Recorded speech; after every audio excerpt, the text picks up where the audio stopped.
আসসালামু আলাইকুম সবাইকে। আজকের রান্নাটা একটু অন্যরকম।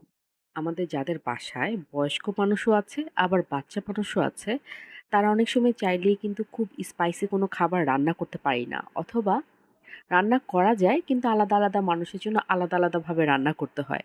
কিন্তু যদি আমাদের হাতে সময় না থাকে, তখন আমরা চাই যে একটা ডিশ রান্না করব যেটা বাচ্চারাও খেতে পারবে, বয়স্ক মানুষও খেতে পারবে। আবার স্পাইসিও হবে না, টেস্টিও হবে, হেলদিও হবে। তো আজকের রেসিপিটা সেরকমই একটা রেসিপি। এই রেসিপিতে আমি নিয়ে নিয়েছি মুরগির মাংস। মুরগির মাংসটা আমি আগের দিন রাতের বেলা শুধুমাত্র আদা রসুন দিয়ে মেরিনেট করে ফ্রিজে রেখে দিয়েছিলাম।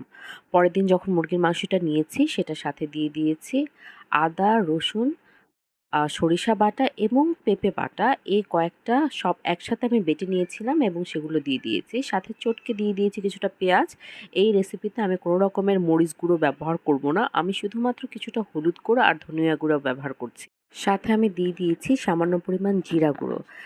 কোনটা কি পরিমাণে দিয়ে দিয়েছি সেই মেজারমেন্টটা আমি উপরে লিখে দিচ্ছি আপনাদের সুবিধার জন্য।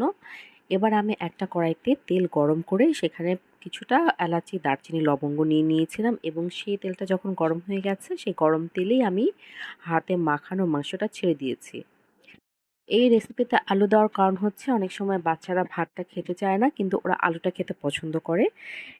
এইজন্য আমি এখানে আলু দিয়েছি। আলুটা সম্পূর্ণই অপশনাল। আপনারা চাইলে দিতে পারেন, চাইলে নাও দিতে পারেন। এরপরে আমি কিছুক্ষণ এই মাংসটা কষিয়ে নিয়েছি।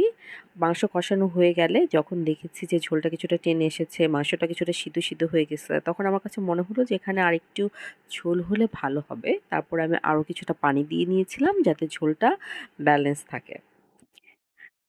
এই মাংসটা রান্না করতে খুব বেশি সময় লাগে না। কারণ হচ্ছে এখানে আমার পেঁপে বাটা আছে, সরিষা বাটা আছে, যে কারণে খুব অল্প সময়ের মধ্যেই ম্যাক্সিমাম ১৫ থেকে ২০ মিনিট লাগবে। এর বেশি সময় এই মাংসটা রান্না করতে লাগে না। চটজলদি মাংসটা হয়ে যায়।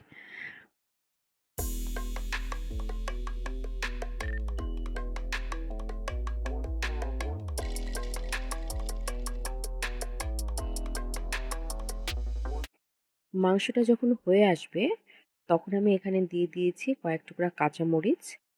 আর কাঁচামরিচ দেওয়ার পরপরই আমি এখানে পুঁইশাকটাও দিয়ে দিয়েছি। বাচ্চারা যেহেতু শাক খেতে খুব একটা পছন্দ করে না, কিন্তু যখন মাংসের সাথে শাক রান্না করা হয়, তখন কিন্তু বাচ্চারা না খেয়েও পারে না। মানে শাকটা তখন খেতে এতই মজা লাগে যে বাচ্চারাও শাক খেতে ওরা খুবই পছন্দ করে। আমি দেখেছি যে পুঁই শাকটা আমি মাছ দিয়ে রান্না করলে ওরা যতটা না খায়, আমি যদি খালি চিংড়ি দিয়েও রান্না করি, ওরা তাও ততটা পছন্দ করে না যতটা ওরা মাংস দিয়ে পুঁই শাকটা পছন্দ করে। এই পুঁই শাকটা দেওয়ার পরে ২ মিনিট ঢাকনা দিয়ে ঢেকে দিলেই হবে। পুঁই শাকের সবুজ রংটাও থাকবে। আবার আপনার এর পুষ্টিগুণটাও থাকবে। বেশিক্ষণ ঢাকাও লাগে না। যেহেতু একদম তাজা পুঁইশাক, ২ মিনিট ঢাকনা দিয়ে ঢেকে দিলেই পুঁইশাকটা রেডি হয়ে যায়। চুলা থেকে নামিয়ে একদম গরম ভাতের সাথে গরম, গরম মাংস খেতে পুঁইশাক দিয়ে কি যে মজা! আপনারা একবার খেয়ে দেখবেন তাহলে বুঝবেন। আর আমাকে জানাবেন। আল্লাহ হাফেজ।